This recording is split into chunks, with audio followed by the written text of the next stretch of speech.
अस्सलाम वालेकुम। गरीदा फरूकी और इरशाद भट्टी आमने सामने। गरीदा फरूकी ने कहा कि इरशाद भट्टी एक लिफाफा साफी है। इस पर इरशाद भट्टी का पारा हाई हो गया। फिर इरशाद भट्टी ने ऐसी चित्रोल की कि गरीदा फरूकी रो पड़ी। नाजरीन, स्टूडियो लर्ज उठा। लाइव शो में हंगामा। मंसूर अली खान को मजबूरन ब्रेक लेना पड़ी। आइए पहले ये जबरदस्त वीडियो देखते हैं, फिर इस पर बात करेंगे। चैनल को सब्सक्राइब लाजमी कर लें, बेल आइकन को भी प्रेस कर लें। आपकी मोहब्बत का शुक्र। जायज और नाजायज डंडे में फर्क किस तरह ढूंढा जाएगा। और चंद ऐसे तज्जियाकार हैं जिनको इमरान खान साहब हैंडसम लगते हैं और चंद को जो है वो सिर्फ तमाम बुराइयां जो हैं वो नवाज शरीफ और आसिफ अली जरदारी में नजर आती हैं। और सर नाम लेके बात कीजिएगा बराए मेहरबानी। अब अगर आपने कोई कमेंट किया, क्योंकि वो गरीदा फारूकी साहब ने भी कहा कि नाम ले, हिम्मत लेके नाम लेके बात करें जो भी करनी है। जी, पहली बात तो ये है कि मैं जो भी बाजारी ज़बान इस्तेमाल करता है वो शर्मनाक है और काबिल मज़म्मत है। किसी भी पार्टी का हो, किसी भी नज़रिए का हो, किसी भी मकतब का हो, हमेशा इज़्ज़त और एहतराम करनी चाहिए। हम इख्तलाफ इज़्ज़त के साथ भी कर सकते हैं। दूसरी बात यह है कि मुझे खुशी हुई कि गरीदा फारूकी साहिबा को आज भी इमरान खान हैंडसम लगता है। बहुत खुशी हुई मुझे। मेरी तो इस तरफ कभी तवज्जो गई नहीं, ना इस तरफ मैंने सोचा। तीसरी बात यह है कि जहां मेरा कुंडा लगा हुआ था 3 साल पहले, वहां उस वक्त भी मैंने देखा था, और अब तो बड़ा दूर से एक बड़ा कुंडा नजर आ रहा है जो गरीदा फारूकी साहिबा का है। चौथी बात यह है कि आप फरमा रही हैं कि यानी डंडी ना मारे। कितनी डंडियां मार चुकी हैं आप, और आज आप कह रही हैं, यानी लोटा छाननी नू कह रहा है तेरे छाननी लोटे नू कह रही है तेरे 2 छेद ने। मैं कुर्बान जाऊं, मैं सदके जावां, मैं वारी वारी जावां। यानी आपने कभी इस पे बात की, कहा कभी किस नवाज शरीफ साहब को कि मशकूक सीट छोड़ दे?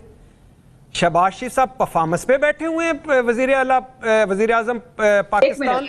गरीदा फारूकी साहब, मैंने कभी क्वेश्चन उठाया? मुझे बात कर लेने दे। मैं नहीं बोला था उस वक्त, मुझे बात कर लेने दीजिए प्लीज। और फिर दूसरी बात नहीं, मुझे बात कर लेने दे मंसूर भाई। ये इस तरह नहीं मेरी बात कर लेने दे, ये फिर वो नहीं रहेगा। एक काम करते हैं कभी भट्टी साहब एक काम करते हैं कि हम पर्सनल डोमेन की चीजों को निकाल के सिर्फ तज्जिए पे ध्यान देते हैं। अब आप कंटिन्यू करें। जी तजिए पे नहीं, आपने कहा नाम ले, मैंने नाम लिया, वरना मैं तो पहली मर्तबा भी ये नहीं था कि मैं कोई डर रहा था। नहीं, डरने की बात नहीं है, या कोई इस वजह से कहा कि मुझे नहीं आता। मैंने कहा कि एक साफी या तजियाकार इस वजह से कि मैं किसी की बात नहीं करता। सर वो ये कह रही थी, मैं तो ये कह रहा था 4 बजे जलसे में, 4 बजे जलसे में, एक जलसे में जो 8 फरवरी 2024 का इलेक्शन जीत चुका है, उसके एक जलसे में जो इतने इस हालात में जलसा हो, 2.5-3 साल के क्रैकडाउन में, उस पे लिखा जा रहा था इमरान खान खत्म शुद्ध। यानी मैं हैरान रह गया। मैंने ऊपर जाके देखा कि भट्टी साहब मेरी बात सुने, का नाम है। भट्टी साहब मेरी बात सुने, भट्टी साहब सुने ना। एक मिनट सर, एक मिनट भट्टी साहब, एक मिनट। सवाल ये सर, वो उनका तज्जिया है, वो खत्म शो दिया ना खत्म शो दिया, उनकी राय है ना। अभी जब वो बोल रही थी उस वक्त आपने नहीं कहा कि ये वो मेरा तज्जिया हो सकता है या मेरा कुंडा हो सकता है। सर मैं आपके तज्जिया हो सकता है। नहीं भट्टी साहब सुन, उस वक्त तो आपने नहीं सुने तो सही सर मेरी। नहीं देखे मंसूर भाई मेरी बात, मंसूर भाई मेरी बात कंप्लीट होने दे। मंसूर साहब मेरी बात कंप्लीट होने दे सर, आप दोनों कंप्लीट होने दे, फिर उसके बाद बात कोई करेगा। मेरी बात मंसूर साहब कंप्लीट होने दे। मैं भट्टी साहब एक मिनट, भट्टी साहब एक मिनट, भट्टी साहब होल्ड ऑन, भट्टी साहब होल्ड ऑन, भट्टी साहब होल्ड ऑन। मैं किसी का नाम नहीं लेता सर एक मिनट भट्टी साहब, एक मिनट। यहाँ पे सिर्फ एतराज इस बात का है कि आपको उनसे तज्जिए से इख्तलाफ, आपका हक है, वो 100 दफा करें, लेकिन वो इस बात पे एतराज करेंगे कि आप जाती हमला ना करें। वो ये कह रही हैं। और गरीदा फारूकी साहबा की किसने किया पहले जाती हमला? किसने कुंडा लगाया हुआ था? किसने डंडा मेरे हाथ में पकड़ाया हुआ था बगैर सबूत के, बगैर लॉजिक के? आप उस वक्त नहीं सोच रहे थे? उन्होंने आपका नाम नहीं लिया था भट्टी साहब। बात ही नहीं कर रहे थे। अगर आपको अपने ऊपर बात लगी है तो मैं उसका कोई इलाज नहीं कर सकती। अब अच्छा छोड़ दे, नामों को छोड़ दे मंसूर भाई, नामों को छोड़ दे। नाम में क्या रखा है? नामों को छोड़ दे। अच्छा एक मिनट, अब एक मिनट भट्टी साहब मुझे कौन बोला? भट्टी साहब give me 30 seconds, give me 30 seconds. 30 seconds की 1 मिनट बात सुन ले। मैं वापस आ रहा हूं आपके पास। एक दफा उनकी बात सुन ले, उनका राइट है, क्योंकि मेरे ख्याल में उनका हक बनता है यहाँ पे। गरीदा फारूकी साहब गो है। नहीं उनका नहीं, ये ठीक नहीं है मंसूर साहब, ये ठीक नहीं है। मेरी बात कंप्लीट नहीं हुई थी। मैं आपकी बात कंप्लीट कराऊंगा। शुक्रिया भट्टी, आपका शुक्रिया भट्टी साहब। नहीं नहीं नहीं, आपका शुक्रिया। मैं वापस आ रहा हूँ सर, मैं वापस आ रहा हूँ, लेकिन कोई बात नहीं, मुझे उनका एहतराम है, आप उनको बात करने दो। गरीदा फारूकी साहब, go ahead please, 30 seconds only. नहीं, एक तो ये मंसूर खान साहब का प्रोग्राम है, वो जिसको जिस वक्त फ्लोर देना चाहें ये उनकी मर्जी है, कोई उनको डिक्टेट नहीं कर सकता। आपने 30 सेकंड दिए, मैं 30 सेकंड्स दूंगी। जहां तक मैंने डंडा पीर की बात की थी या कुंडा लगाने की बात की थी, मैंने एक जेनेरिक बात की थी, किसी का नाम नहीं लिया था। लेकिन इस वक्त भट्टी साहब ने जाती हमले किया और कहा है कि जी आप नून के साथ और आप पता नहीं कौन सी पार्टियों के साथ आप जो कुछ हासिल वसूल, वो जो उन्होंने अल्फाज इस्तेमाल किया उसके लुबे-लुआब यही बनता है। तो ये जाती हमला है और माजरत के साथ ये इरशाद भट्टी इस किस्म की जितने भी तज्जियाकार है ना, इनका तरीका वारदात यही है। ये इंस्पायर्ड है गंडापुर से कि जी तमाम सहाफी फलां हैं, बिकाऊ हैं, लिफाफी है वगैरह वगैरह। पहला अटैक उन पे ये कर दो। और अगर इरशाद भट्टी साहब ने मेरा प्रोफेशनल काम नहीं देखा तो बराए मेहरबानी उस पे कोई एनालिसिस ना करें। अगर आपने नहीं देखा तो मैंने नवाज शरीफ की सीट पे क्या प्रोग्राम्स किए हैं, या मैंने मुस्लिम लीग नून की मिस गवर्नेंस पे, बैड गवर्नेंस पे, या पीपल्स पार्टी के हवाले से तनकीदी प्रोग्राम क्या किए हैं, अगर नहीं देखे तो फिर आपका अल्लाह ही हाफिज। गरीदा साहब आपका आगे, भट्टी साहब कंटिन्यू प्लीज, आप कंटिन्यू कीजिए। देखिए, मैं बीबीसी आजकल नहीं देखता, बड़े प्रोग्राम नहीं देखता, इसलिए मेरी नज़र से वो बड़े बड़े प्रोग्राम नहीं गुजरे, अंग्रेज़ी मुझे नहीं आती। दूसरी बात यह है कि मैं गंडापुर, इमरान खान साहब वो जाने और उनका काम जाने, ज़िंदगी में कभी किसी को बिलो द बेल्ट बात नहीं की और ना करूँगा। लेकिन चूंकि आज ऐसी बात हुई और आपने कहा नाम लें, तो मैंने कहा मैं नाम ले लेता हूँ, नाम लेने में क्या हर्ज है। खुद मुझे कहा कि इतनी जुर्रत तो नहीं है इरशाद भट्टी में कि वो नाम ले, तो फिर इतनी जुर्रत होनी चाहिए कि इरशाद भट्टी जब नाम ले तो सुनो। जब आप मैं तो कभी नहीं बात करता, अब हम कई प्रोग्राम्स में इकट्ठे गए, मैंने कभी बात नहीं की, लेकिन जब आप मुझे करते हैं, प्रोवोक करते हैं कि इरशाद भट्टी में इतनी जुर्रत नहीं है नाम ले, तो जब उसने कहा कि जी एक खातून सहाफी वो सहाफत कर रही है फला फला फला, और फिर आगे बड़ी बाजारी किस्म की लैंग्वेज इस्तेमाल की, और ना ही हिम्मत हमारे मोहतरम इरशाद भट्टी के अंदर है कि जब वो खत्म शुद्ध कह रहे हैं तो कहते जी गरीदा फारूकी कहती हैं, तो सारे तज्जियाकारों को साथ मिला रहे हैं। भाई हिम्मत करें ना, नाम ले दे, मेरे साथ बैठे हैं आप, इसमें ऐसे क्या हद है, मैं आपको खुद कह रही हूँ। ये डंडा गंडापुर के लिए जो मैंने कहा ना कि आपको लग पता जाएगा कि डंडा सबका पीर होता है, तो इरशाद भट्टी साहब मुझे इसका भी जवाब जरा दे दें कि वो कौन से तज्जियाकार थे जो इसी डंडे के झंडे उठा के फिरते थे, इसी डंडे के अलम लहराया करते थे, अभी सिर्फ 2-3 साल पहले तक, और आज भी वही काम करते हैं। सो तज्जियाकारी करते हुए ना हमें डंडी नहीं मारनी चाहिए, हमें कुंडे नहीं डालने चाहिए, बड़ी ईमानदारी के साथ हमें तज्जियाकारी करनी चाहिए और अवाम को हकाइक दिखाने चाहिए। और ये मामला बड़ा संजीदा है गंडापुर साहब वाला, जो उन्होंने बयानात दिए ना, बड़ा संजीदा है।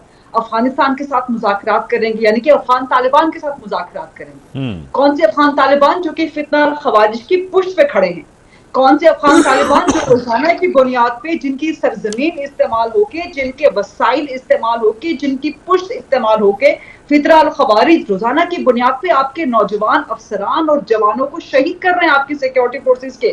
खुदा की कसम दिल कट के रह जाता है। 18, 20, 21 साल के बच्चे, आप और मेरे में से कोई अपना 18, 20, 21 साल का बच्चा शहीद करवाएगा?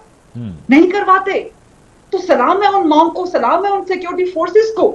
अब ये एक तरफ फौज और आपकी सिक्योरिटी और आपकी पुलिस वाले भी ये तमाम शहीद शहादतें दे रहे हैं। जवानी की शहादत किसी को पसंद है?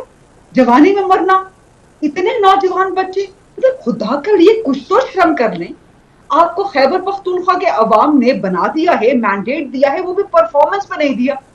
अच्छा, जितने भी हमारे बड़े मोहतरम कॉलीग हैं, इन सबकी मैं इज्जत करती हूँ, जितने भी सहाफी हैं, जितने भी तज्जियाकार हैं, लेकिन हम में से कितने हैं जो सवाल करते हैं कि खैबर पख्तूनख्वा में परफॉर्मेंस क्या है आपकी?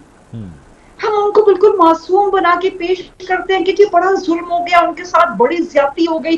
तो नून लीग ने, पीपल्स पार्टी ने ये बर्दाश्त नहीं किया। और मैं जब तज्जिया करती हूँ ना, अगर नून गलत कर रही है, पीपल्स पार्टी गलत कर रही है, एमक्यूएम गलत कर रही है, जेयूआईफी समेत कोई भी गलत कर रहा है ना, तो मैं हिम्मत के साथ डंडे की चोट से उनको क्रिटिसाइज करती हूँ। लेकिन हमारे बाकी माशाल्लाह मेरे कॉलीग्स, हमारे तज्जियाकार, नून गंदी है, पीपल्स पार्टी रांदा दरगाह है, लेकिन इमरान खान हाय वहां पे दिल पसीज जाता है। वो अभी तक बड़ा हैंडसम लगता है, वो जो मर्जी कर दे, मजाल है कि जबान से उफ या तुफ तक निकला है। ओके, एक पूरी दयानत के साथ ये मामला बड़ा संजीदा है जो गंडापुर ने उठा दिया है। और ये सिर्फ एक बयान नहीं है, अज़्म इस्तेहकाम अनाउंस किया गया, ठीक है, अगर कहीं मिस्टेक हुई, नहीं होनी चाहिए थी, हमारी मुलाकात हुई थी DGISPR से, ऑन रिकॉर्ड मुलाकात हुई थी। वहां पर यही अज़्म इस्तेकाम के हवाले से ब्रीफिंग थी। तो वहां मैंने बात की थी, जब वहां कहा गया कि जी ये ऑपरेशन नहीं है, ये स्ट्रैटेजी है, तो सबसे पहला सवाल मैंने किया, मैंने कहा फिर इसका मतलब है। जी नाजरीन, आपने गरीदा फरूकी और इरशाद भट्टी की गुफ्तगू सुनी। नाजरीन, गरीदा फरूकी सहाफ़ी तो हैं, मगर इनको सहाफ़ी कहना भी सहाफ़त की तौहीन है, क्योंकि सहाफ़ी वो होता है जो हक सच की बात करता है, चाहे उसके लिए कोई जमात नहीं होती, उसके लिए कोई हुकूमत नहीं होती, उसने अवाम को हक़ाइक़ बताने होते हैं। मगर गरीदा फरूकी बुग़्ज़ इमरान में और बुग़्ज़ PTI में इतना आगे चली गई हैं कि अब इनका वापस आना बहुत ज़्यादा मुश्किल है। नाज़रीन, इरशाद भट्टी जब PTI की हुकूमत थी तो PTI के ऊपर भी तनकीद करते थे। अब नून लीग की हुकूमत है और नून लीग की हुकूमत है नहीं, बल्कि इनकी हुकूमत बनाई गई है। नाज़रीन, ये जो निज़ाम है इसके ऊपर भी इरशाद भट्टी तनकीद करते हैं।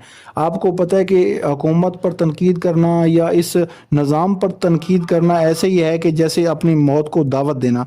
मगर अभी भी कुछ जुर्रतमंद सहाफ़ी ऐसे हैं कि जो हक और सच की बात करते हैं। आपको पता है कितने सहाफ़ियों को मुल्क छोड़ना पड़ा, कितने सहाफ़ियों को अपनी जान से हाथ धोना पड़ा। मगर सहाफ़त कोई मुश्किल यानी कि कोई आसान काम नहीं है। सहाफ़त पाकिस्तान में करना बहुत ज़्यादा मुश्किल है। आपको पता है कि अरशद शरीफ के साथ क्या हुआ, हामिद मीर के क्या साथ क्या हुआ। नाज़रीन, अब जो 27वीं आइनी तरमीम लाई जा रही है, ये 27वीं आइनी तरमीम जो है ये हुकूमत के गले में एक और फंदा है।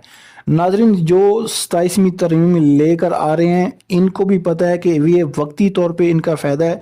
जब ये तरमीम पास हो जाएगी तो इनको भी ऐसे ही फेंक दिया जाएगा जैसे कि दूसरी जमातों को इस्तेमाल करके फेंक दिया गया। नाज़रीन, ये जो जमातें हैं अपने माजी से सबक नहीं सीखती। इनको चाहिए कि ये आपस में इत्तेहाद करें, आपस में पाकिस्तान के लिए इकट्ठे हों और पाकिस्तान के लिए काम करें। पाकिस्तान में भी तरमीम ठीक है, आइन में तरमीमें होनी चाहिए, मगर वो पाकिस्तानी अवाम के लिए होनी चाहिए, पाकिस्तान की अवाम की खुशहाली के लिए तरमीमें होनी चाहिए। नाज़रीन, आपको ये भी पता है कि जब पाकिस्तान में कोई तरमीम पास होनी होती है तो लोगों को घरों से उठवाया जाता है, लोगों को अगवा किया जाता है, तो तब ये तरमीमें पास होती हैं। 26वीं आइनी तरमीम जब पास हुई तो आपको पता होगा कि क्या हुआ था। अब तो सुप्रीम कोर्ट का भला हो कि उसने जो नून लीग को इतनी सीटें दे दी हैं, जो PTI की सीटें थी वो PDM को मिल गई हैं। अब इनको 27वीं आइनी तरमीम पास करने में इतनी मुश्किल नहीं है। नाज़रीन, पाकिस्तान में आइन और जमहूरियत की हुक्मरानी हो, पाकिस्तान में वो जो पाकिस्तानी अवाम के लिए बेहतर है।